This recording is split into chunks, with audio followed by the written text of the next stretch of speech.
This is music that has rarely resonated within the walls of this Antwerp cemetery. The Congolese anthem resounds in homage to the 7 men who died more than a century ago after being exhibited at the 1894 World's Fair, held here in the Flanders region of Belgium. 144 Congolese people from the Congo Free State were displayed to the public as part of an exhibition. They were to show visitors their daily lives, traditions and customs in what is now recognized as an inhumane practice known today as a human zoo. At the time, it wasn't called a human zoo, but an African village, a term that masks a far more brutal reality. Congolese people forcibly brought to Belgium, exposed to public view in precarious conditions. Among them, dozens would eventually contract diseases and 7 would not survive. The victims were finally recognized by this ceremony after requests by the Congolese community, but it took the city of Antwerp a long time to accept. Ladies and gentlemen, unfortunately, the way they were treated and portrayed was not unique in Europe. Elsewhere, at World's Fairs, these villages were used for outright dehumanizing and racist colonial propaganda. There is no other way to describe it. The Congo Pavilion at the 1894 exhibition is one of the darkest chapters in our city's history. This long-awaited recognition is welcome. From now on, a monument will remind visitors of this tragic episode. This is something we must remember, especially given the history that binds us, the DRC and Belgium.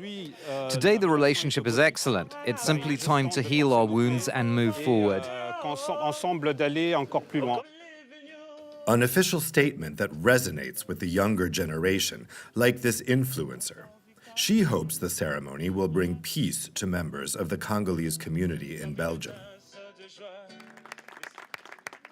How will this ceremony continue to guide us in addressing the questions we all face every day as children of the diaspora?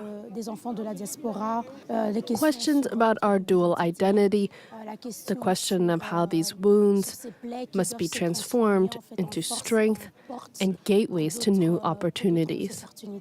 An important step for the Congolese community, even though many would have preferred the monument to be located at the heart of the city rather than in a remote cemetery.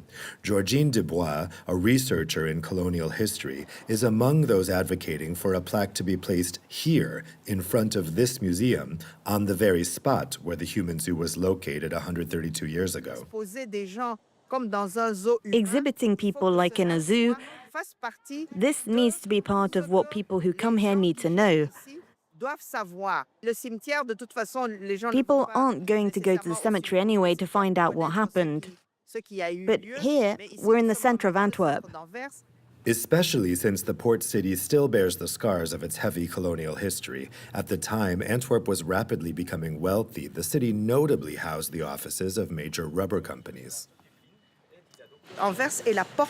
Antwerp was the gateway for all colonial products, including rubber, ivory, cocoa, coffee, and tobacco initially. And later on, mineral products, primarily diamonds and copper. A commercial history that's meticulously documented in the city archives. Là, on peut voir à la fin donc une sorte de liste de textiles, d'autres produits, par exemple, hein, donc le caoutchouc. On voit quand même déjà en 1800. Here we can see, even as early as 1894, a wide range of products were available to the people of Antwerp, giving them an idea of what they can exploit. Because that was also the purpose of the exhibition. These very precise details contrast sharply with the lack of information concerning the people exhibited in the human zoo, apart from the men who had been to hospitals. We don't have the names of these people. Who are they? Where exactly did they come from? We know that the Congo is vast. We know that Bangala and people from Kasai were exhibited. That much we know. It's documented. But what are these people called? We see faces, but they're nameless. Belgian colonial history is a history of nameless people. A question that goes far beyond the case of Antwerp alone.